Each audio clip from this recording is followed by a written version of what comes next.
আসসালামু আলাইকুম। আরবের আগুন ঝরা মধ্যাহ্ন। ঊর্ধ্বাকাশ থেকে মরু সূর্য যেন আগুন বৃষ্টি ঝরছে। মরুর লু হাওয়া আগুনের দাবদাহ নিয়ে জ্বালিয়ে পুড়িয়ে দিচ্ছে চারদিক। এমনই সময় আগুন ঝরা মরুভূমির বুকে নির্যাতন চলছে এক নারীর উপর, সুমাইয়ার উপর। ইসলাম প্রচারের শুরুতেই যারা রাসূল সাল্লাল্লাহু আলাইহি ওয়াসাল্লামের আহ্বানে সাড়া দিয়েছিলেন, সুমাইয়া তাদেরই একজন।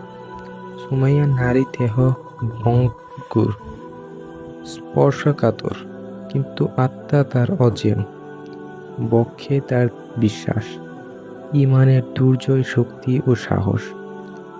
সে প্রাণ বন্হি নির্বাপিত হবার মতো নয়।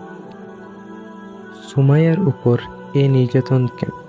কেন তাকে এই প্রখর মধ্যাহ্নে সূর্যের বহ্নিতলে ক্রূর নির্যাতন চালানো হচ্ছে? তার অপরাধ, এক আল্লাহকে প্রভু হিসেবে স্বীকার করেছেন। যুগ যুগ ধরে উজ্জ্বলাত, উজ্জা ও বুলদের বিরোধিতা করেছেন। তার জীবন মৃত্যু সবকিছুই নিবেদন করেছেন আল্লাহর নামে। অমানসিক নির্যাতনেও সুমাইয়া অটল। তার দেহ নির্যাতন নিপীড়নে জর্জরিত হোক, তার কোমল দেহ পুড়ে ছাই হয়ে যাক, তবু অসত্যের কাছে, অত্যাচারের কাছে তার অমর আত্মা কখনো নথি স্বীকার করবে না। এত কষ্ট দিয়েও শত্রুর মন তুলল না। ইসলামের শত্রু আবু জাহল সুমাইয়ার অবিচল নিষ্ঠা, অপূর্ব সাহস, সহিষ্ণুতা ও দৃঢ়তা দেখে অস্থির হয়ে তার দিকে বর্শা ছুঁড়ে মারল। বর্শা গিয়ে সুমাইয়ার নিম্নাঙ্গ ভেদ করল। সুমাইয়ার দেহ ভুলণ্ঠিত হয়ে পড়ল। তার মৃত্যুঞ্জয়ী আত্মা চলে গেল জান্নাতে। দু মুঠো মাটির দেহ তার পেছনে পড়ে রইল। আত্মা তার আল্লাহর সান্নিধ্যে চলে গেল।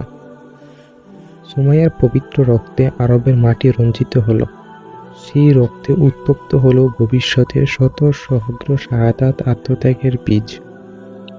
সত্যের জন্য উৎসর্গিত প্রাণ যার, মৃত্যুতে তার কিসের ভয়, কিসের শঙ্কা?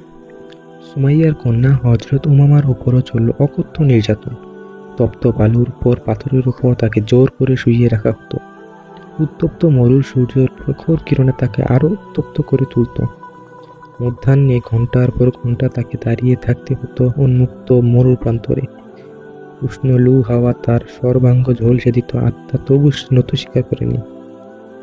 অসত্যের বিরুদ্ধে, অন্যায়ের বিরুদ্ধে আত্মশক্তি চালিয়েছে তা অবিশ্রান্ত দুঃসাহসী সংগ্রাম, দুঃখ জয়। মৃত্যুঞ্জয়ী আত্মা সগর্বে তুলে ধরেছে, দিকে দিকে মেলে দিয়েছে সত্যের জয় পতাকা।